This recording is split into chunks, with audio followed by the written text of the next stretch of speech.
Allah itu baik, sungguh baik bagiku. Ditunjukkannya kasih setianya. Dia menyediakan yang ku perlukan, menyatakan kebaikan, menyatakan kebaikan, menyatakan kebaikannya padaku. Allah itu baik, sungguh baik bagiku. Ditunjukkannya kasih setianya. Dia menyediakan yang ku perlukan, menyatakan kebaikan, menyatakan kebaikan, menyatakan kebaikannya padaku. Bapak Ibu, saudari-saudara umat Tuhan yang terkasih, selamat berjumpa. Bagaimana keadaan Anda semua? Tentu semua dalam keadaan sehat walafiat, bukan? Tuhan memberkati Anda semua. Nah Bapak Ibu, setelah beberapa kali dalam minggu-minggu ini kita mengikuti pengajaran Tuhan Yesus tentang belas kasih, tentang pengampunan. Melalui bacaan-bacaan liturgi minggu ini, Yesus memberi pengajaran yang sangat menyentuh hati, yakni tentang kebaikan Allah. Tentang kebaikan Allah, rancangan Allah, pikiran Allah, dan jalan Allah. Nah, mari kita mulai dari bacaan pertama, kitab Yesaya. Allah memberi pengampunan dengan limpah. Allah penuh belas kasih kepada manusia, yang jauh berbeda dengan kita manusia. Rancangan Allah tidak sama dengan rancangan kita manusia. Betul, betul sekali. Apa yang dipikirkan Allah jauh berbeda dengan pikiran kita. Bedanya seperti langit dan bumi. Beda jauh Bapak Ibu saudara-saudari. Amin. Amin. Seperti dalam Injil Bapak Ibu saudara-saudariku yang terkasih, melalui sebuah perumpamaan, kerajaan surga seperti pemilik kebun anggur yang mencari pekerja untuk bekerja di kebun anggurnya. Ada yang mulai bekerja pagi-pagi benar, ada yang datang mulai baru jam 9, yang lainnya tengah hari jam 12, dan yang lainnya baru datang jam 3 sore. Dan mereka sudah sepakat pembayaran 1 dinar sehari. Nah, ketika mereka mulai mendapatkan bayaran, ada protes, ada yang tidak terima, dan terutama yang bekerja dari pagi. Bagaimana ini mungkin? Saya bekerja sejak pagi, dan teman ini yang baru bekerja hanya 1 jam saja, mereka mendapat gaji yang sama 1 dinar. Ini tidak adil. Tidak adil.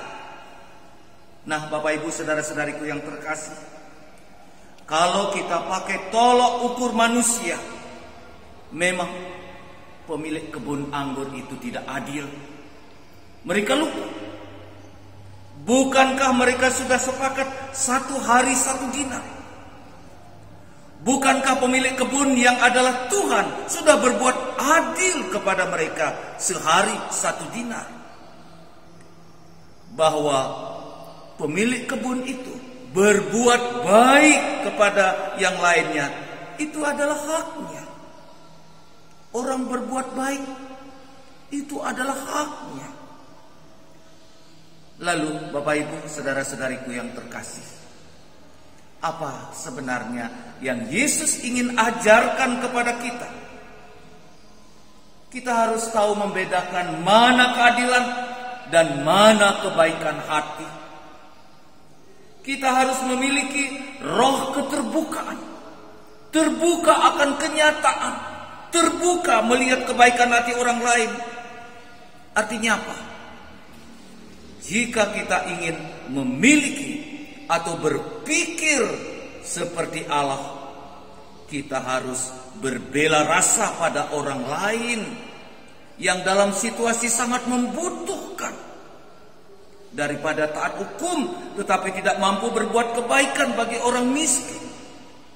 Berbuat kasih itu memiliki makna yang sangat-sangat luar biasa.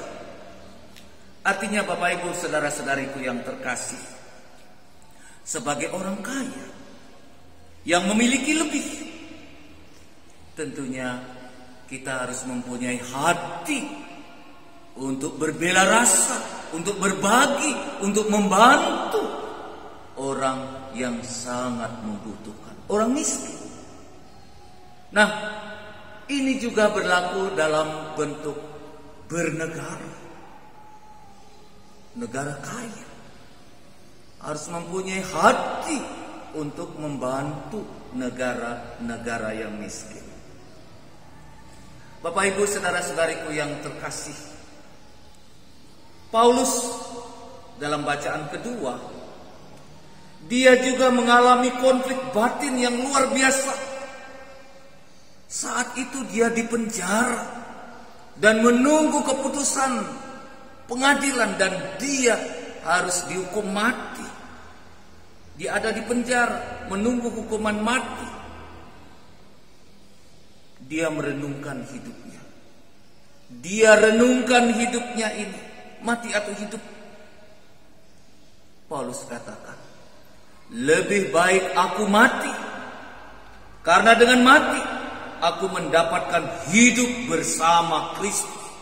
Dengan mati aku mendapatkan hidup bersama Kristus. Sebaliknya Bapak Ibu saudara-saudariku yang terkasih, umat di Filipi sangat membutuhkan dia. Keberadaannya di tengah-tengah umat sangat dibutuhkan.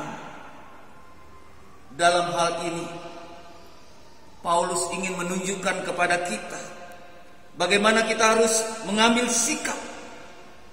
Dan Paulus menunjukkan kepada kita, bagiku hidup adalah Kristus, mati juga adalah Kristus. Luar biasa Bapak Ibu saudara-saudariku yang terkasih. Amin. Amin. Nah, Bapak Ibu, mari kita belajar supaya dalam situasi seperti ini kita mampu menentukan yang terbaik. Supaya kita jangan disalahkan, kita tidak adil atau kita berlebihan.